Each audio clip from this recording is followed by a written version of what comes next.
Hi, I'm Anne from Game Like a Mother, and this is my March game chat. A local board game group that I'm a part of always does a March Madness of board games where they pit 64 games against each other and come to a single winning game at the end, the best game or the game that everybody would most like to play. And in the past, its games that have won have been Wingspan, Terraforming Mars, Lords of Waterdeep, and Ark Nova. So fairly impressive echelon of games. And this year, I was honored because they asked me to create a bracket, put 16 games together that I thought were really excellent games that could be part of the March Madness. And it was great, but it was also really difficult to put together 16 games that I thought were of the caliber to be included in such a competition, because I have a lot of games. I definitely have over 600 games at this point, but they're like little games. They're things like Papageno, all these button shy games that I really love. Llama Drama. At least half of my collection is games geared for kids. So to put together 16 that were worthy was a bit of a challenge to do, but I came up with a list that I was really excited about, and it's gotten positive reception, and only a few have been called not real games by other people. Apparently MicroMacro, there's some question if it's Where's Waldo Crime, you know, what makes it be a board game or not. Whatever, it's a great game. It's been fun, and they have the friends who are putting it on. The local game group is called FBC Gamers. It's named after the church that they hold their monthly game events at. And they have, the guys that help run the group have a YouTube channel called Around the Board, and they are very good, and they deal primarily with games that are a little more advanced or complex within the hobby than what I do. And it's funny, they say the longer you're in the board game hobby, a lot of times the more intensive the games you play get. And that has not been the case with me. I was raised on a lot of card games, and so that's just kind of where I feel at home. I don't mind some more complex games, but I just love all of these little lovable games that I can carry around with me and play, and I just like having a variety of them. So it's tricky to come up with just the top 16. And it's nice too, because although I feel like these guys do a lot more like intensive games on a regular basis, it's not like they're just game snobs. They had a video where one of them was talking about the best game for kids, and he mentioned Loop and Chewy. So respect, that is so spot on. And this is pertinent because I recently published my top 10 out of print games, which I've been debating whether or not it was really helpful to put together such a list for a while, because if they're out of print, you know, you have to go and find them on eBay or something. It's a little more complicated, but it's turned out to be one of my favorite lists because people are willing to go and find these really good games. And people in the comments provided really helpful insight to other games I might try out, especially thank you to J Scott311, who mentioned that Loop and Chewy might be gone, but the Bluey Keepy Uppy game is here, and it is the same thing, except it's Bluey themed, and you have a little balloon, and you're trying to tap a button to keep that up at the air and not knock down any of your tokens. And so, I mean, I read his comment about this, and then I think I just went and ordered the game because it's readily available, yay! And it's fantastic. It's been spring break, and so I got this game, and we've just left it out on our coffee table, and there's been waves of children coming through our house because I have 4 kids, and we just live in a little suburban neighborhood, and have been having tons of friends come through. And my 5-year-old could explain this to a friend when I could hear her telling them, just push the button and don't let it knock over your tokens. And so many kids have very happily played this. And what's neat about this is it's 2 or 3 player, and they have it so you can switch where you move. You can have just 2 things across from each other to tap, and you take out the third one. So it's not awkward when you play 2 player. And it's amazing because at 2-player, you can hit it just right where the other person, you can have a game where you just take them out in 3 hits, which my 11-year-old son did this to me. We played it together. My 11-year-old son was happy to play a Bluey game. We played it together one evening. He said, I want to show you how to play the Bluey game. I said, what are you talking about? I went down and I never even had an opportunity to push the button. He started the game, the balloon came around to him, he whacked it just right, and it bounced over and knocked over one of my tokens. And then it came around to him and he did it 2 more times. And I just sat there and he was so proud of himself. I was cracking up. But that is something to take into consideration if you get this for a child. That might not go over quite as well to have a game that has that ability. But it's amazing. So I'm super excited about that. And I love games like that. So I can like games that have a little bit more going on, but just the Bluey Keepy Uppy game is fantastic. The other really big game that has a bit more going on perhaps has been Castellion. Thank you so much to my friend Lori of Speedway Tag for just really cheerleading the Oniverse games to me. So this is one of a bunch of games that are all these kind of small box, and they're single or 2-player, and they take place in this like alternate world, the Oniverse.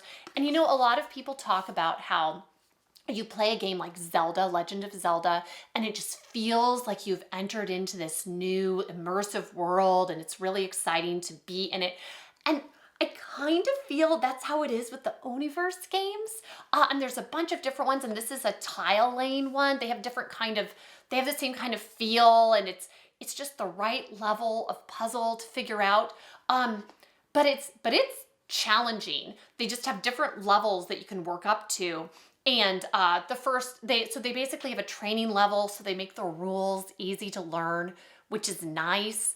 And then the next level, it adds in more of the game, and then you're ready for expert level where you're actually taking on the menace. So in this one, you're building a castle, you have a bunch of tiles, and you're trying to build defenses.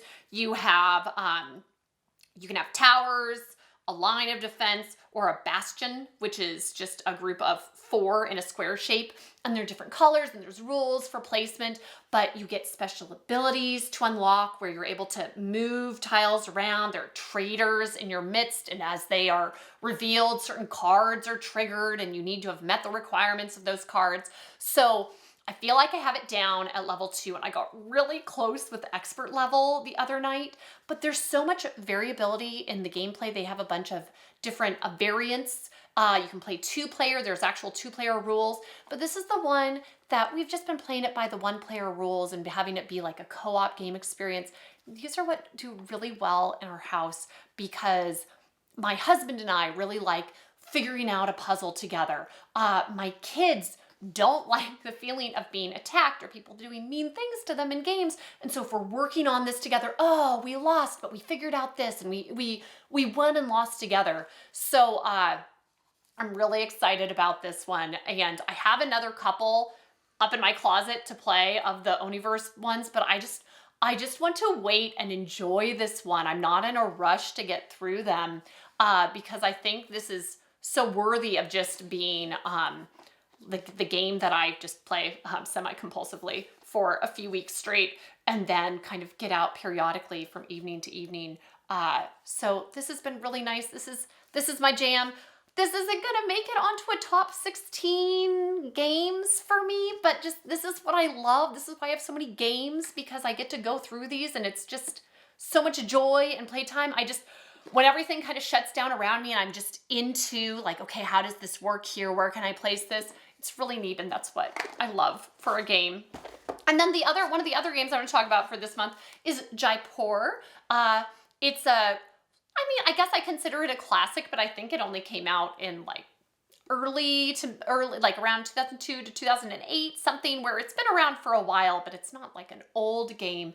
And this is just kind of a perfect 2-player game where you're trying to collect and trade goods and end up with the most points or money at the end of the round. And there's a whole strategy around trading your camels, which is really key to doing well in this game.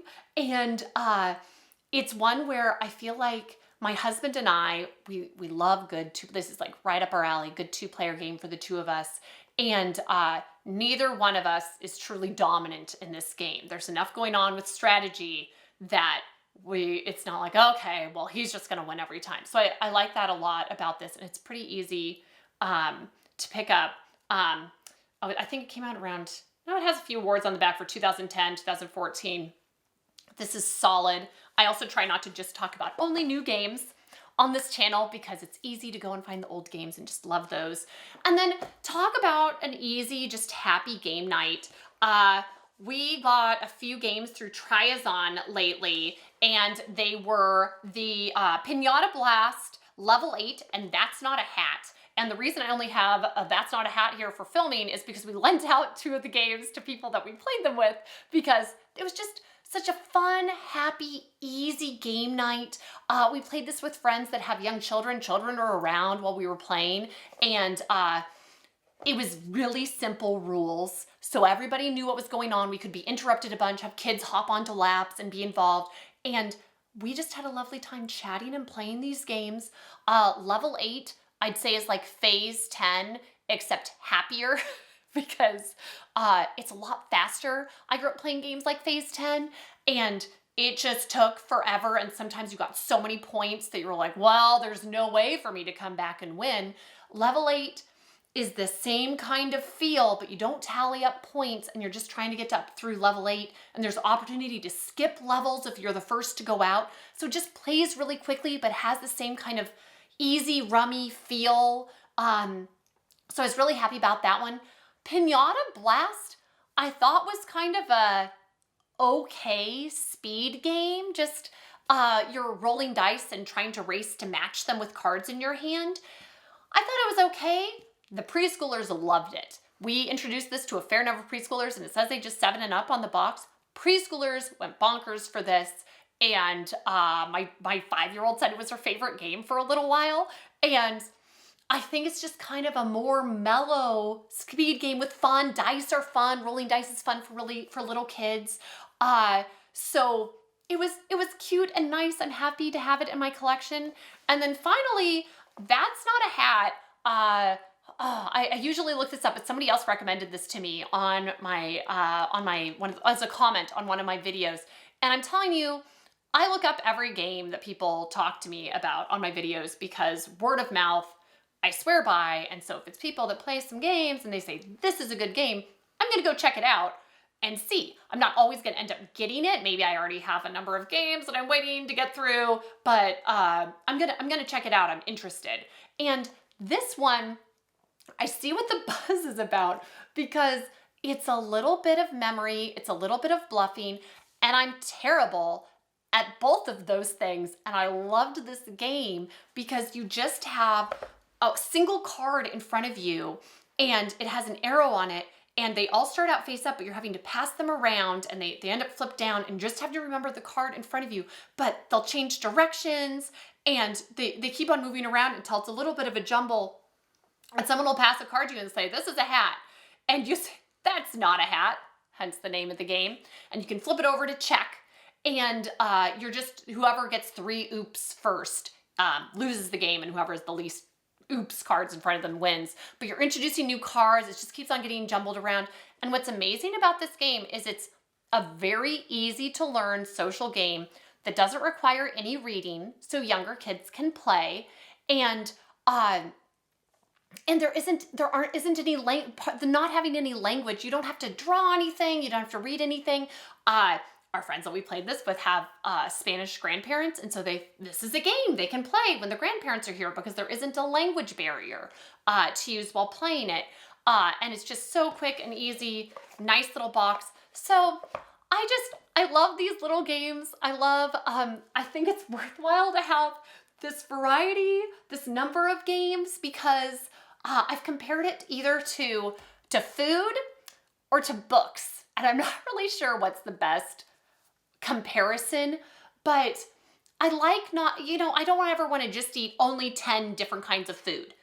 It's nice to have variety. Even if I don't eat something, if I don't have falafel for a while, every once in a while, I'm in the mood for Q-Birds is my falafel. Does that make sense? So kind of like, it's nice to have this variety. I'm playing a lot of games. It's nice to bring out different stuff. Or just the same thing with books. I don't need to have just 10 books to read.